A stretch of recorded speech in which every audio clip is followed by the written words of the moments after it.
ನನಗೆ ಫೈಟ್ ಮಾಡಿ ಸುಸ್ತಾಗಿದೆ. ಫ್ರಿಜ್ ಅಲ್ಲಿ ನೀರಿಟ್ಟಿದ್ದೀನಿ, ಹೋಗಿ ತಗೊಂಡು ಬನ್ನಿ. ಓಕೆ ಅಕ್ಕ. ಅಯ್ಯೋ ನನ್ ಕಂದನ್ ಯಾಕೆ ಫ್ರಿಜ್ ನಲ್ಲಿ ಹಾಕಿದ್ಯಮ್ಮ? ಸೆಟ್ ಅಲ್ಲಿರೋ ಲೇಡೀಸ್ ಗಿಂತ ಜಾಸ್ತಿ ಲೇಡಿ ಗೆಟಪ್ ಹಾಕಿ ಎಲ್ರಿಗೂ ಟಾರ್ಚರ್ ಕೊಡ್ತಾ ಇದ್ದ. Correct, correct. ಅದಕ್ಕೆ ನಿಮ್ ಟೀಮ್ ಅವನ್ನ ಕಿಡ್ನಾಪ್ ಮಾಡಿದೀನಕ್ಕ. ಲೇಡಿ ಗೆಟಪ್ ನ ನೋಡ್ಬೋದಾಗಿತ್ತು, ನಿನ್ ನೋಡಕ್ ಆಗ್ತಿಲ್ಲ. ಏಯ್, ಅವನಿ ಪಂಚ್ಗೆ ನನಗೆ ಎಂಟರ್ಟೈನ್ಮೆಂಟ್ ಬೇಕು, ಹೋಗಿ ಟಿವಿ ಆನ್ ಮಾಡ್ರೆ. ಯಾಕೋ ಬಸ್ಸನ್ ಕಿಡ್ನಾಪ್ ಮಾಡಿದ್ಯಾ? ಬಂದು 2 ವಾರ ಆದ್ರೂ ಅಕ್ಕ ನನಗಿಂತ ಚೆನ್ನಾಗಿ ಕಾಮಿಡಿ ಮಾಡ್ತಾ ಇದ್ದ. ನಾನ್ ಸುಮ್ನೆ ಬಿಡ್ತೀನ? ಈ ಸೆಟ್ ಅಲ್ಲಿ ನನಗಿಂತ ಚೆನ್ನಾಗಿ ಕಾಮಿಡಿ ಮಾಡೋನು ಯಾರು ಇರಬಾರ್ದು. ಅದಕ್ಕೆ ಕಿಡ್ನಾಪ್ ಮಾಡ್ದೆ. ಅಲ್ಲ ನಮ್ ಟೀಮಲ್ಲೂ ಇಬ್ರು ಕಾಣಿಸ್ತಾ ಇಲ್ಲ, ಆದ್ರೆ ಎಲ್ಲ ಅವನು. ನಿನಗೆ ಕರೆಕ್ಟ್. ಅಷ್ಟೇ, ಬೀರು ಓಪನ್ ಮಾಡು. ಪಾಪ ನಮ್ಮ ಹುಡುಗನ್ ಬೀರು ಹಾಕಿದ್ಯಾ?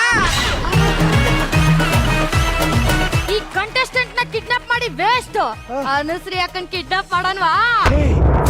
ಆ ಕನ್ನಡ, ಈ ಕನ್ನಡ, ಯಾವ್ದ್ಯಾವ್ದೋ ಕನ್ನಡ ಇದೆ. ಆದ್ರೂ 16 ವರ್ಷದಿಂದ ಅಕ್ಕ ಜಿ ಕನ್ನಡದಲ್ಲಿ ಅವ್ರನ್ನ ನಾವು ಕಿಡ್ನಾಪ್ ಮಾಡಕ್ ಆಯ್ತದ?